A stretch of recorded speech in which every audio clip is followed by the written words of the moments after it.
It is very easy to scream on top of your lungs to dominate an argument. It is also easy in a very similar fashion to lose some good relations. To bring bitterness in your personal life as well as in your professional ones, you don't need to be pro in arguing. You just need to be stupid. Why? Because conversation is an art. Converting that conversation into an argument is stupidity. Not that much of an exaggeration. If you don't know how to manage a conversation, you will turn it into an argument. And arguments are not always pretty.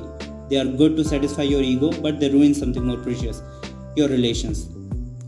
And in this video, inspired by an article published in Bits and Pieces by the economic press Fairfield, New Jersey, which I read in the book How to Win Friends and Influence People, I'm going to bring up exactly those points that you need to focus on in order to avoid an argument. Number 1. Listen and listen well. Let the other talk and let them finish. If possible, do not interfere at all until they have been done with what they have to say.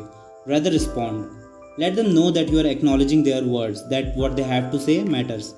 When you hear them out, you create better understandings, and you can also come up with a better response than what you might have said on the basis of conclusion you might have formed earlier by not listening and not actually understanding their point.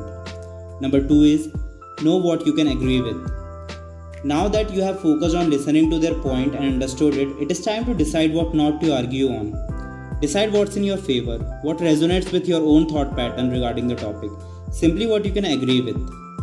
So that means you just eliminated unnecessary arguable subjects and you now know what both of the sides agree with. Number 3 is welcome the disagreement. It is mostly not possible that one person can think about all the possible aspects of something unless you are someone like Sherlock Holmes. At some point you will ignore something important. Actually it just won't hit you and that is not your fault.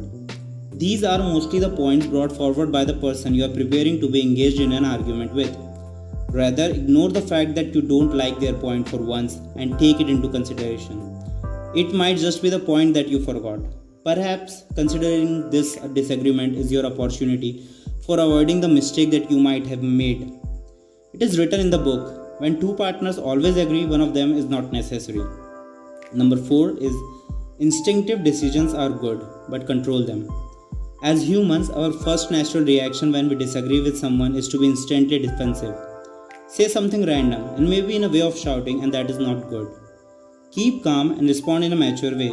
Analyze and figure out what might be worth considering and giving a little thought to. Number 5 is accept your errors. Don't be a stubborn man. Accept that you made mistakes. Accept that the other guy has some point. It just might be that they have various mental models to look at the problem. You don't come out as weak. Anyone sensible enough will see you as a reasonable person, confident enough to accept your own faults. Be a little less defensive. Number 6. Be thankful. Be thankful to the guy who brought in the point of problems. Show them your gratitude towards the fact that they were interested. Also make sure that you do not just agree with them. You actually do something with it. You implement their ideas and you show it to them. And finally, from the accomplished performer, operator, tenor John Pierce.